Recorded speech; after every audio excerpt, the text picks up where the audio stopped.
Exclusively on Global Mela. Welcome to the Global Mela YouTube channel.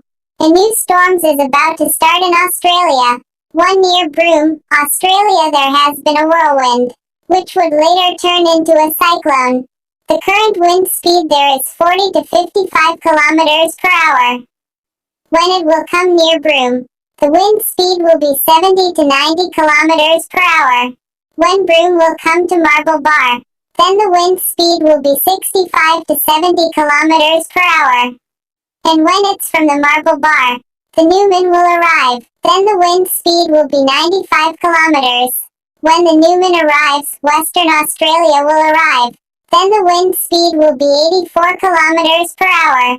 From Western Australia when Warburton, if you pass by, the wind speed will be 66 kilometers per hour.